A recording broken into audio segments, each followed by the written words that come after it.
बिहार विद्यालय परीक्षा समिति पटना ने बीते शुक्रवार को मैट्रिक परीक्षा का रिजल्ट जारी कर दिया है। बिहार बोर्ड 2023 के मैट्रिक परीक्षा का रिजल्ट जारी हो गया है, जिसमें सूबे भर में लड़के और लड़कियां जबरदस्त सफलता हासिल किया है। अररिया के जोकीहाट से सालेहीन इश्तियाक ने 457 अंक हासिल कर पूरे प्रखंड में ब्लॉक गर्ल्स टॉपर में अपना नाम दर्ज कराई है। वहीं जोकीहाट से नदीम 440 अंक हासिल करके अपने कोचिंग का टॉपर बना है। बता दें कि इन दोनों बच्चों का इब्तदाई तालीम जोकीहाट के नॉर्थ इंडियन पब्लिक स्कूल से हुई है। दोनों ने YS मीडिया से बात करते हुए बताया कि मैंने नॉर्थ इंडियन पब्लिक स्कूल से अपना इब्तदाई तालीम मुकम्मल किया है, जहां हमें बेहतर तालीम के साथ साथ अच्छे सलाहियत भी सिखाए जाते थे। सालेहीन जोकीहाट के बगढ़ा गांव से ताल्लुक रखती है। इनके पिता का नाम मोहम्मद इश्तियाक आलम है, जो पेशे से हेड मास्टर है। YS मीडिया से बातचीत के दौरान सालेहीन ने बताया कि मैंने 8वीं के बाद 9वीं और 10वीं की पढ़ाई बगढ़ाहाट से मुकम्मल की हूँ। बातचीत के दौरान आगे उन्होंने क्या कुछ कहा, आइए सुनाते हैं।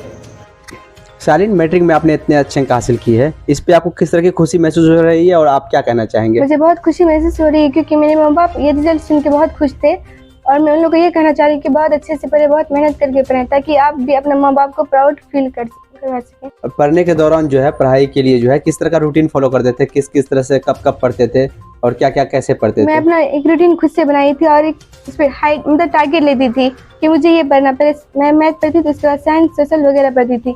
अगर कोई थोड़ा सा बोर फीलिंग होता तो 10 मिनट ब्रेक लेके माइंड फ्रेश करती थी, उसके बाद फिर पढ़ना स्टार्ट करती थी। आपकी इब्तदाई तालीम कहाँ से हुई और किस तरह का गाइडेंस मिल रहा था वहाँ पे? मेरी इब्तदाई तालीम नॉर्थ इंडियन पब्लिक स्कूल से हुई और मैं वहाँ 8 तक पढ़ी, उसके बाद कोचिंग में ज्वाइन की। वहाँ के डायरेक्टर सर और वगैरह मतलब बहुत अच्छी सपोर्ट कर रहे थे, अच्छा गाइडेंस मिल रहा था मुझे। अभी आपको स्कूल वगैरह में पढ़ने के बाद ऐसा लगा कि यहाँ हम बहुत ज़्यादा कैद है, इस तरह कोई? नहीं, मुझे ऐसा कभी महसूस नहीं हुआ। आप उन लड़कियों को क्या कहना चाहेंगे जो आपके आसपास या हमारे आसपास है और वो पढ़ना नहीं चाह रही है?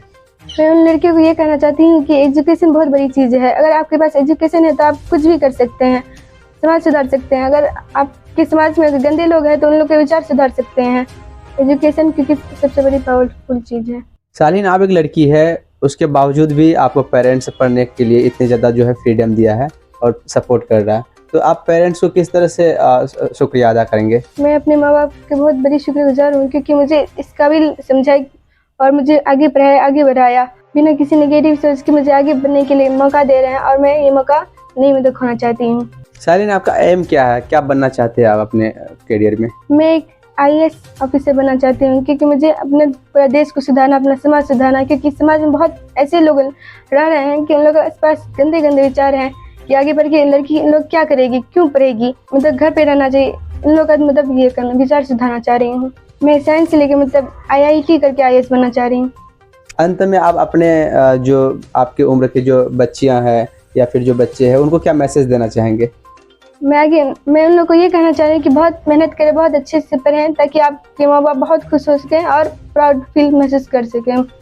440 अंक हासिल करके नदीम और नदीम के परिवार बहुत खुश है। अपने गांव से मैट्रिक में इतना अंक हासिल करने वाला यह पहला लड़का है। नदीम के पिता का नाम मोहम्मद असहाब है, जो पेशे से एक शॉपकीपर है। नदीम अपने कोचिंग में सबसे ज़्यादा अंक हासिल करने वाला पहला छात्र है। इन्होंने YS मीडिया से बात करते हुए क्या कहा, आइए सुनाते हैं।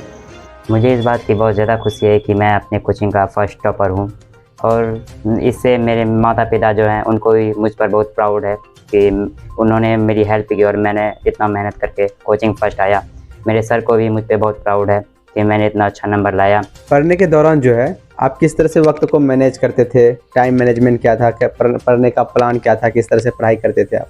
मेरे पढ़ने के दौरान मेरा मैनेजमेंट ये था कि मैं किसी को देख के नहीं पढ़ता था कि अगर वो 4 बजे जगे तो 4 बजे भोर में जग के पढ़ता है तो मैं भी 4 बजे भोर में जग के पढ़ूँगा। मैं किसी से इस तरह का किसी को देख के नहीं पढ़ता था।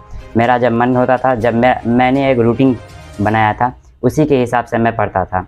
और किसी भी मतलब कोई भी स्टूडेंट हो मेरे अलावा आगे जो भी एग्ज़ाम देगा, उसके लिए ज़रूरी ये है कि पहले वो अपना एक रूटीन बनाए और उसी रूटीन के मुताबिक वो अपनी पढ़ाई जारी रखे।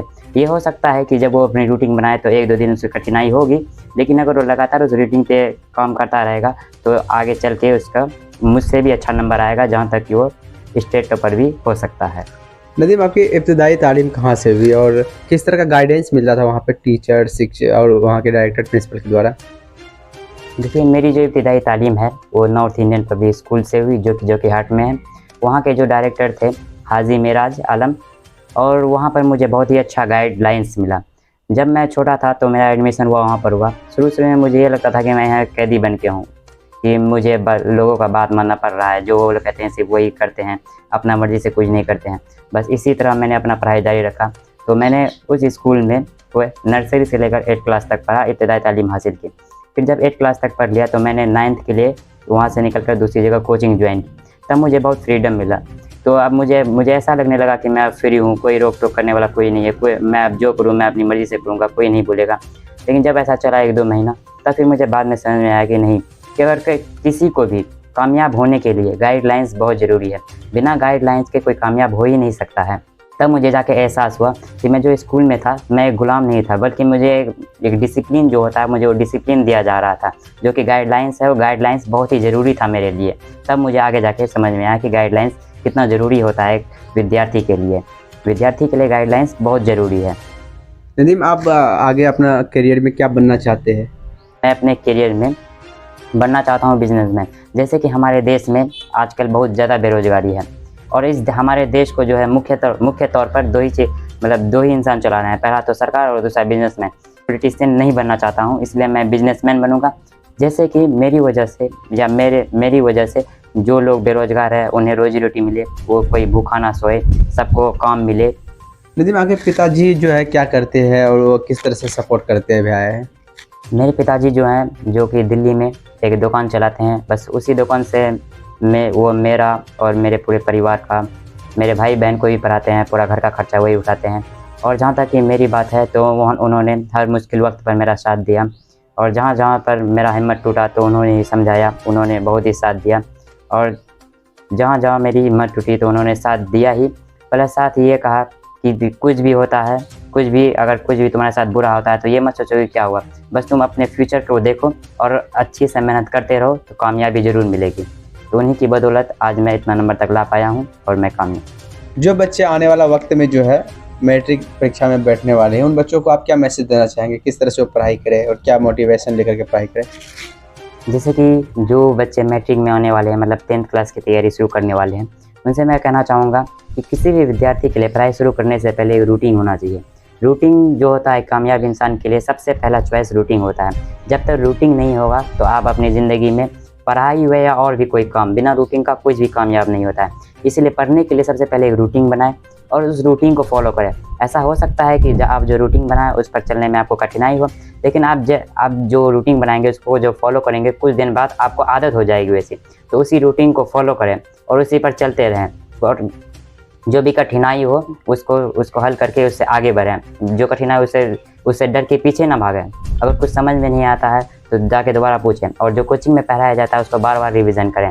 और जो होता है कि कुछ बच्चे ऐसे होते हैं कि जैसे कि शुरू में कुछ पढ़ाया जाए और वो सोचते हैं कि नहीं लास्ट टाइम आएगा तब पढ़ लेंगे, तो वैसा ना करें।